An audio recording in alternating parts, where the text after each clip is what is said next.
A imprensa está noticiando supostas derrotas do Lula nas votações do Congresso Nacional ontem, em especial na questão da saidinha dos presos, na questão da manutenção do veto do Bolsonaro e também na questão de 20% de taxa sobre os produtos importados da China com até $50. Nenhum desses resultados são resultados que realmente são contra o presidente Lula. Quando a gente começa a pensar sobre a questão da saidinha dos presos, o Lula agiu muito bem ao vetar. Só que agora, nesse momento em que o Congresso está derrubando o veto do Lula, todas as consequências que o Brasil vier a sofrer por causa dessa retirada desse direito, que só é permitido aos presos que já saem normalmente para estudar, já saem normalmente para trabalhar, ou seja, não são aqueles presos extremamente malignos do regime fechado, todas as consequências elas vão recair não sobre o Lula, mas obviamente sobre uma quantidade gigantesca aí de deputados e senadores, e os presos não vão poder fazer manifestações, rebeliões, não vão utilizar, por exemplo, crime organizado para causar terror, porque não foi o Lula que aprovou essa lei, não adianta pirraçar o Lula.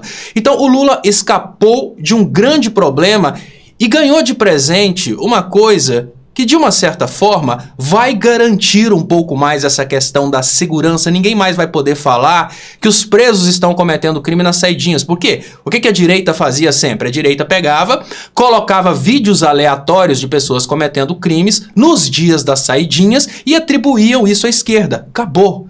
No fundo, politicamente, o Lula ganhou com essa decisão, apesar do Lula ter assumido um compromisso mais humanitário. Ele não podia permitir essa lei, mas já que é o Congresso que jogou a bomba, ele não tem culpa nenhuma, ninguém pode responsabilizá-lo. Mas e na questão da manutenção do veto dos bolsonaros? Ninguém votou contra o Lula, não é o Lula que foi derrotado. O fake news é o capital político da maioria dos congressistas. Se aquelas pessoas que estão no Congresso não tiverem o direito de falar mentira, eles não são eleitos novamente. Nós temos uma maioria do Congresso conservadora que só consegue chegar ao Congresso inventando coisas sobre comunismo, que o PT vai fechar igrejas e assim por diante.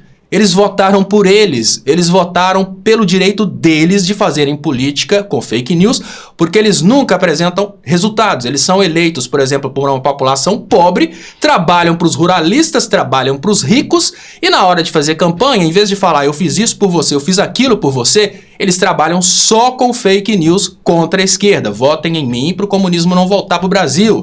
Votem em mim porque senão o PT vai fechar as igrejas e assim por diante. Sem isso, eles não são eleitos. Não votaram contra o Lula, votaram por eles mesmos, de uma forma muito simples. E agora esse desespero a respeito da possível taxação de 20% de produtos até $50. Gente, essa taxação de 20% por produtos até $50 não é uma derrota do governo.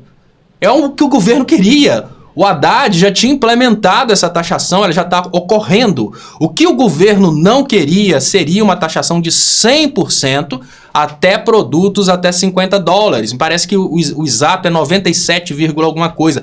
Isso seria um problema muito grande. O cara vai comprar uma coisa de $50 na Shopee, ela chega por $100. Agora, da forma como o governo implementou, porque antes era aleatório. Você comprava uma coisa da China, quando você era taxado, você ficava morto de raiva. Agora você não tem surpresa, você vai comprar. Antes de comprar já está lá, impostos. Aí você paga esses impostos na hora da compra. O que gerava muito desespero é que no aumento das fiscalizações, o que é absolutamente normal para proteger a indústria nacional, as pessoas recebiam um produto, estavam na expectativa que comprou uma coisa de R$500, vai chegar por 500, aí chega lá a pancada, tem que pagar imposto. Isso gerava um certo desespero nas pessoas. Agora não, agora a pessoa paga antes. Isso não tem o poder político de destruir o governo pelo simples motivo que isso é uma coisa muito complexa para a maioria da população. Apesar de que temos muitas pessoas que fazem compras direto da China, essas pessoas não são a maioria do eleitorado, não é um número significativo de pessoas que vai compreender, por exemplo, que aquela lojinha que vende o produto ali na esquina, talvez ela se beneficiava disso.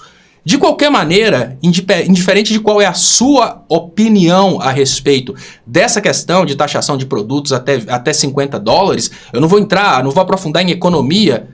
Politicamente, isso não é uma destruição para o governo. E ontem nós não tivemos nenhuma derrota do governo na Câmara. A saidinha dos presos é uma vitória que o Lula não podia assinar, porque agora acabou o argumento dos caras para falar que presos estão roubando nas saidinhas, estão cometendo crimes nas saidinhas por causa do PT. Acabou isso.